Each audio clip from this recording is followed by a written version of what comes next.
Hey, what's up, everybody? Josh here. Welcome to the R-Rated Show. Finally getting around to talking about some vinyl albums that are in my collection. Stuff going back along early in my high school days, things I like, things I'm into now. Just a wide variety of different styles of music that I'm into, things I'm trying out that are new, things that I'm getting into from different eras of rock and roll, things I loved in high school, but I just want to share some of my favorite vinyl albums with you. Just albums in general. Doesn't have to really be vinyl per se, but trying to focus on buying a new out record and then adding it to my collection and then talking about it on the show. So, without further ado, my first review is going to be on Rodan-Rusty, which came out in '94 when I was a junior in high school. And I was fortunate enough to grow up in Louisville, Kentucky, where this band is from. The band consists of four members: Jason Noble, Jeff Mueller, tarajaneoniel, and Kevin Coultas. They did have two previous drummers before their final incarnation, John Weiss and John Cook. But when this album was recorded, they recorded it with Kevin Coultas, their final drummer. But this was recorded by Bob Weston, who's a bass player from the band Shellac, and the name of the album is Rusty. It's a tribute to Bob Weston, who recorded the album.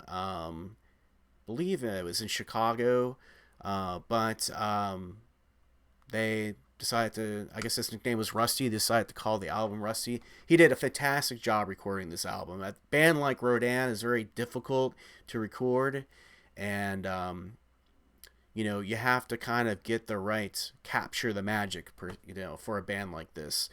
I would describe these guys as a indie band, post-hardcore, post-punk, math rocky.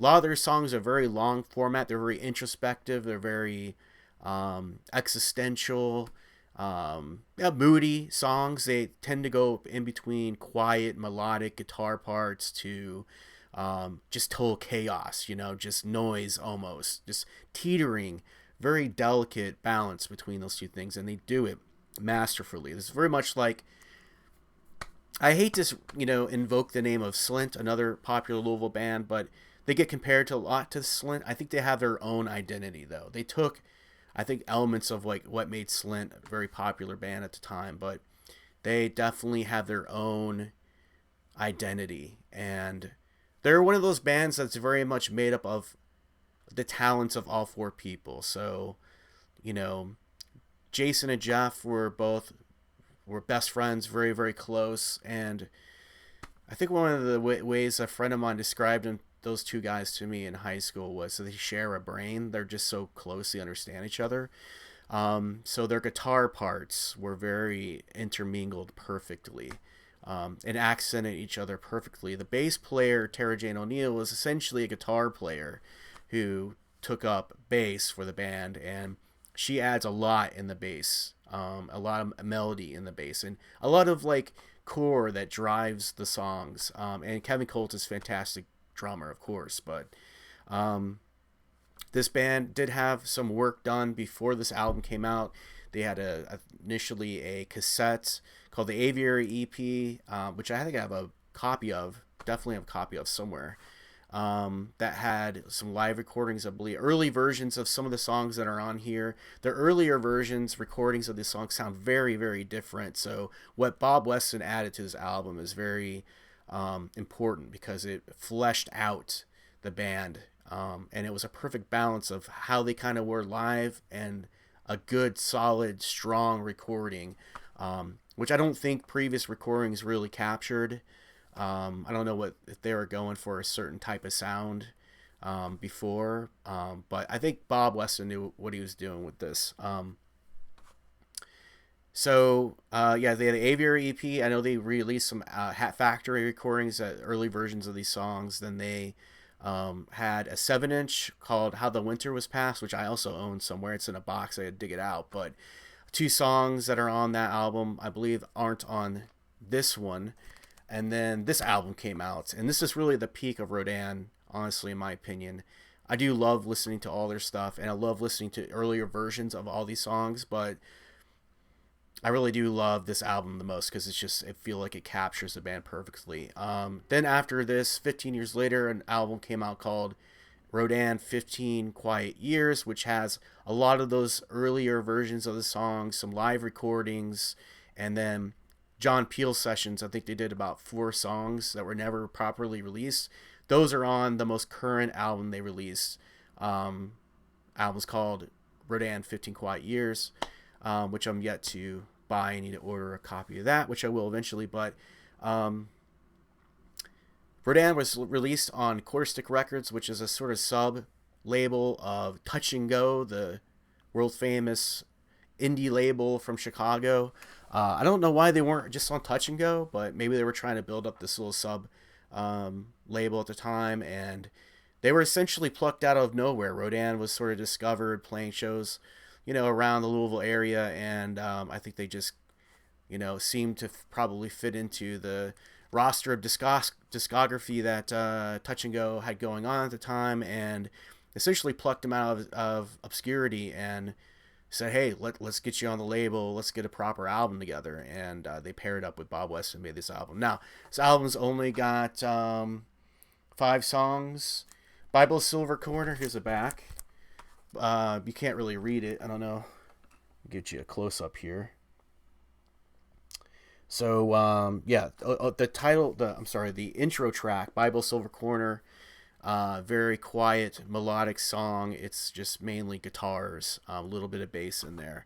Know that Brian McMahon from Slint helped them record this track, and to get a great job.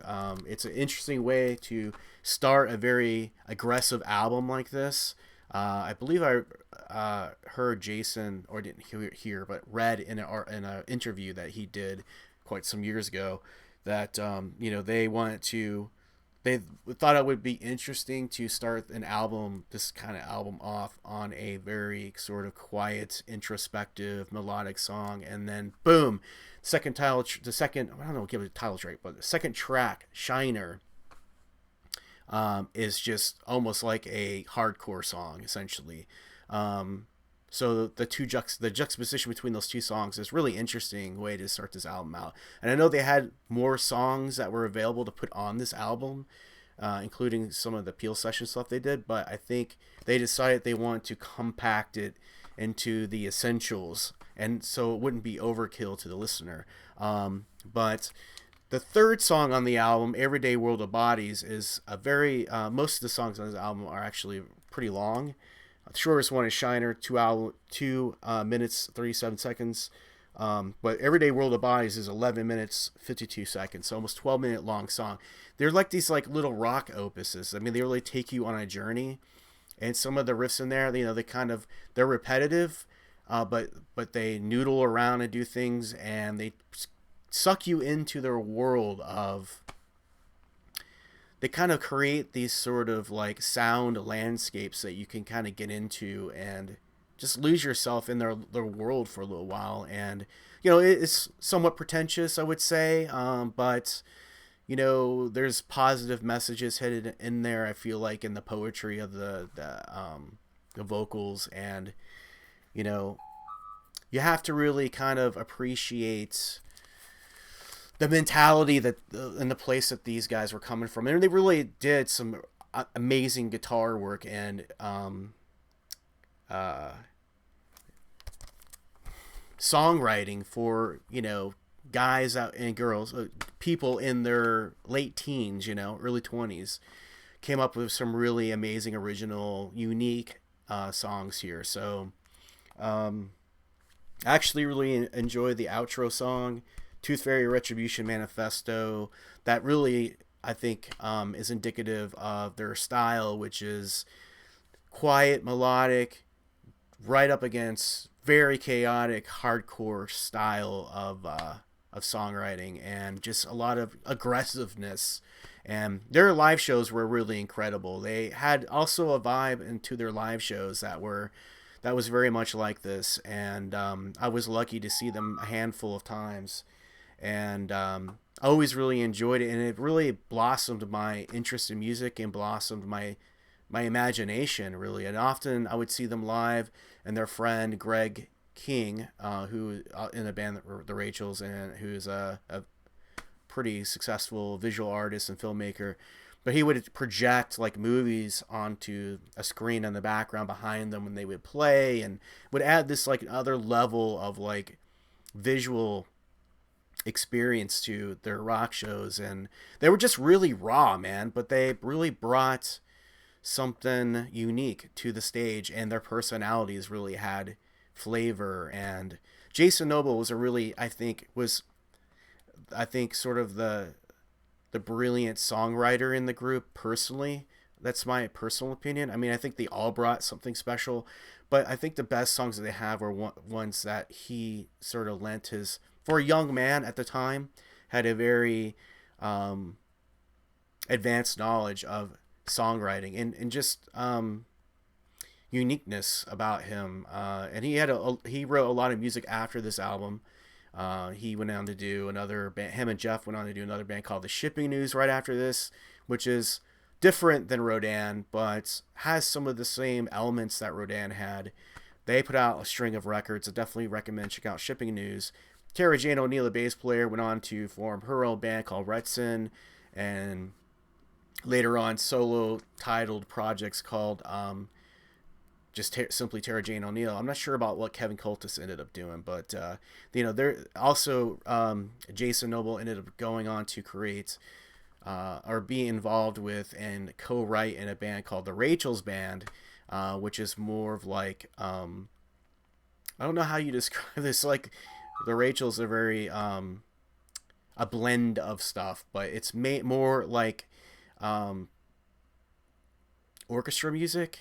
Like a lot of violin, piano, bass, not really orchestra, but orchestral elements mixed with bass and guitar and drums. And they have a whole discography of different albums that all have their own flavor to them. So I recommend that as well. We'll get around to talking about them at some point too. But this is kind of like a Genesis album where it all started here. Inside you get it's a 180 gram album here. This is what the album looks like. Some hand drawn artwork for the centerpiece on the back. You get some more. This is Jason Noble, I believe, right? Jason doing some artwork in a typical Jason Noble fashion. Jason was also a very accomplished artist, but the Death Head moth is sort of their logo. They kind of follow through with that logo there for a while, but also in the album you get for the inserts nowadays you get I was a little disappointed by this because I know this wasn't the way it was originally intended, but they give you the CD insert for in place of the original insert that you got when it came out in the 90s. I'm going to show you that in a second, but essentially it gives you a micro version of the liner notes, which is kind of be hard to see, but lots to roll up your sleeves and get into here and read. There's lyrics, there's shout outs, there's information about the recording. This is all hand done by members of the band, which is really cool. I remember as a teenager spending a lot of time analyzing these, trying to understand the music better. Reverse side, you get the album cover. This is artwork, original artwork by Greg King, a drawing, and then some photographs that were taken, I believe, by somebody's dad, maybe Jeff Mueller's dad or something, is a photographer.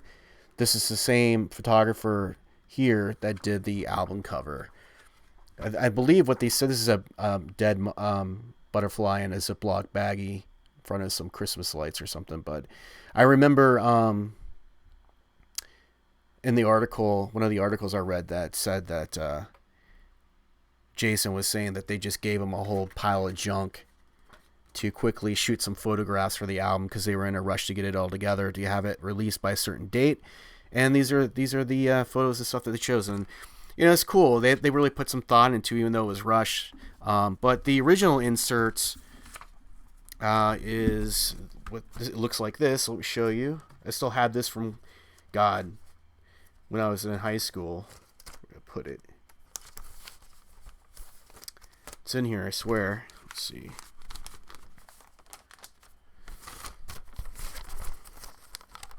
Here it is.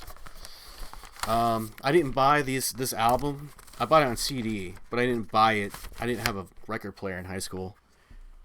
But my friend gave this to me when I was probably 16, and it's got some tears and rips, and it's been on so many walls in my life.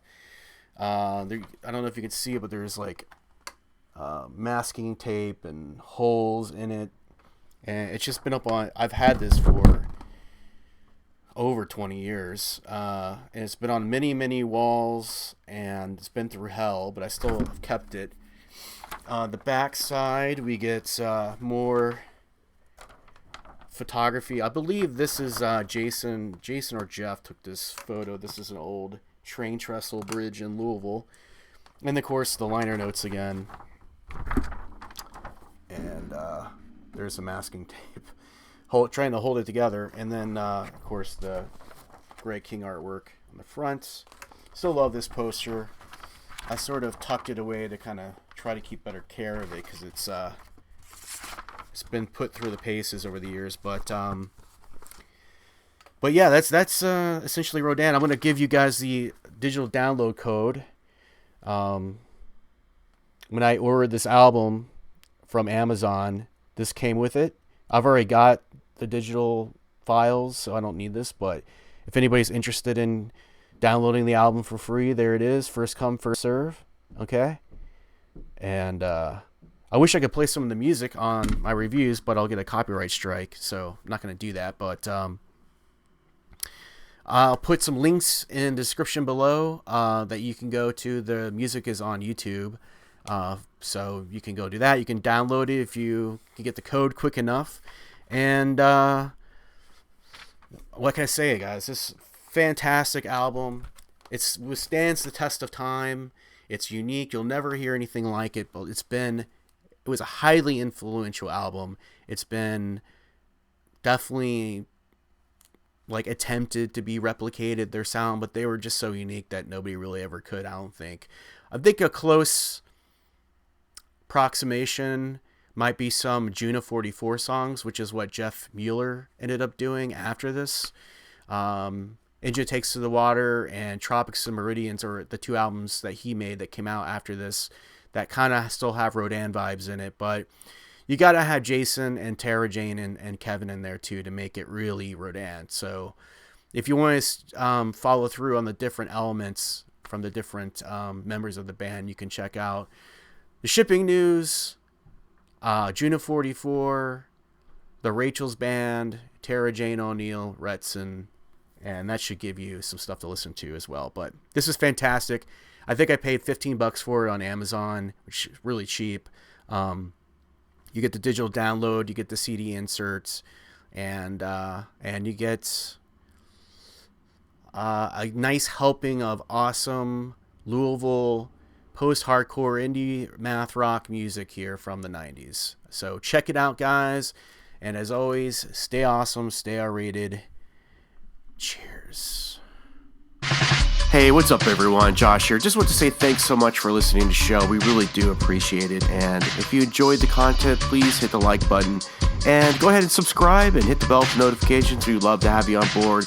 Lots of great content coming in 2020. And we just really enjoy the community over here and enjoying pop culture together. So if you get a chance, hit subscribe. Really appreciate it. And until next time, guys, stay awesome, stay R-rated. Cheers.